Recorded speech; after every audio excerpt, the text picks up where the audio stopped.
Hello दोस्तों, कैसे हैं आप? स्वागत है मेरे यूट्यूब चैनल नॉलेज विद दीपक में। मैं आज आपके लिए क्लॉक के क्वेश्चन लेके आया हूँ जो कि इम्पोर्टेंट बहुत ज्यादा है रेलवे ग्रुप डी के लिए। तो मैंने आपके लिए क्लॉक का बताया है। क्लॉक मतलब घड़ी। अब हमें पता होना चाहिए कि हमारी जो घड़ी है वो 1 मिनट में, 1 घंटे में कितने बार घूमती है। तो मैं उसके लिए आपको आसानी से लेके आया हूँ। जैसे हमें पता है 1 आवर में इधर लिख दिया है एंगल कितना घूमती है। 1 आवर, 1 आवर में 30 डिग्री घूमती है। 2 आवर में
अब देखिए, ये मैंने आपके लिखा है कि कितने आवर में कितना ये घूमती है। तो इसका आप स्क्रीनशॉट ले लीजिए और ये तो आसानी सा है, याद भी हो जाता है।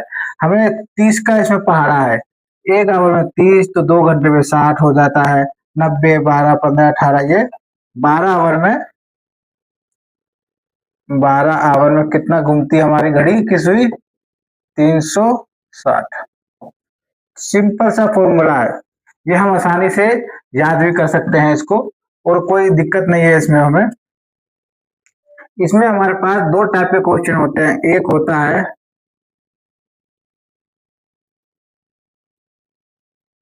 एंगल बेस, एंगल बेस वाला क्वेश्चन। दूसरा होता है हमारा वाटर इमेज या और मिरर इमेज।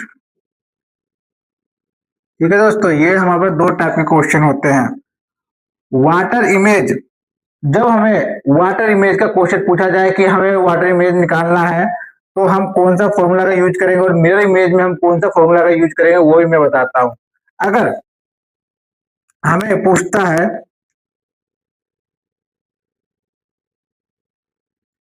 वाटर इमेज, अगर हम वाटर इमेज का निकालेंगे, फॉर्मूला इसका होता है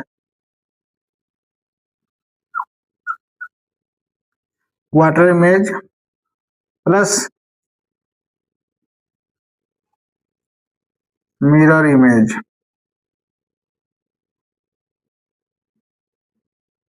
हमारे पास दो टाइप के क्वेश्चन है, वाटर इमेज, मिरर इमेज। यदि दर्पण प्रतिबिंब में समय 11:09 है तो घड़ी में क्या समय दिखाई देगा? आपका ऑप्शन दिया है 1:51, 2:30, 12:51। हम, मैंने आपको पिछले मैंने बताया था कि हमारा क्या फॉर्मूला होता है, आपको पता है। दर्पण का क्या होता है? 11/60। इसमें से हम माइनस कर देते हैं तो हमारा पूछा गया 11:09, तो हम इसमें से माइनस करेंगे 11।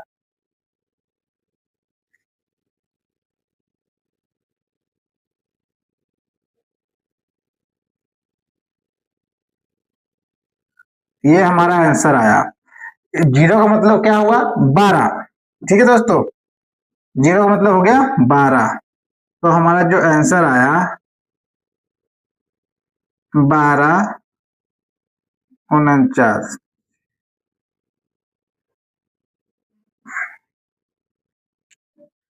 मिरर इमेज, वाटर इमेज को हमें निकालना होगा तो 18.60 से हम घटाते हैं। अगर हम मिरर इमेज बोल पूछा जाता है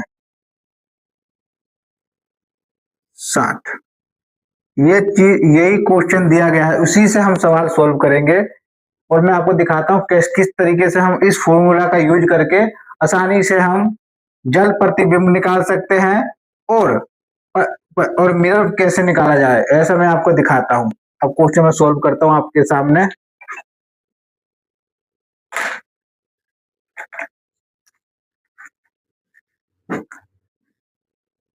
अगर हम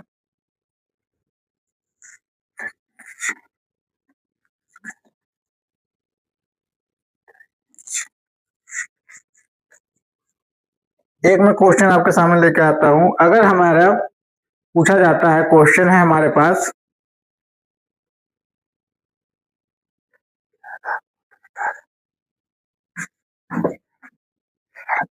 हमें अगर मिरर इमेज पूछा जाता है,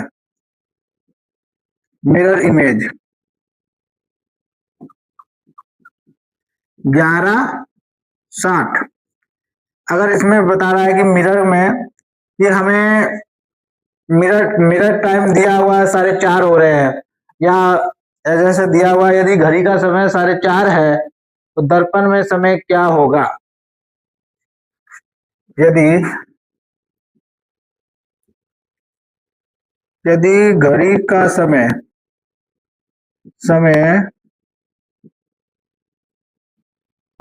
4:30 हो रहे हैं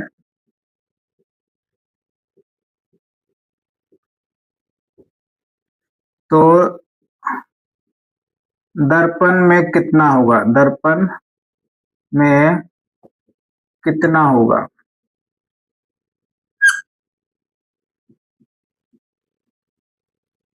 देखिए हमें 4:30 है, 11 में से 7 मैंने बताया था आपको, हम माइनस कर लेंगे 30, 11 में 4 गया 7, हमारा जो हो रहा है 7:30 बज रहा है। ठीक है, इस ये हमारे मिरर इमेज का है। अब मैं दूसरा क्वेश्चन आपको करवाता हूं वाटर इमेज का। अब मैं इसमें आपको थोड़ा सा बता देता हूं वाटर इमेज में क्या है।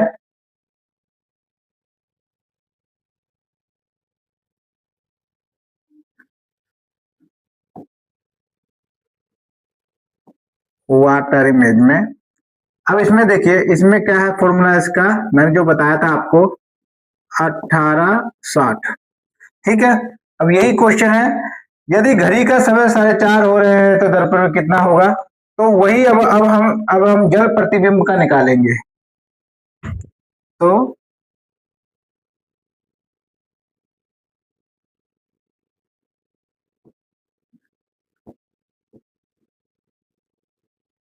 कितना होगा, तो आसानी सा सवाल है, हम बिल्कुल ये देखिए हमें ये याद आसानी से याद है, 4:30 है, 1860, ठीक है, 30, 8 में 4 गया 4, 1, 14:30। 14:30 का मतलब है 2:30, ये हमारा टाइम आया।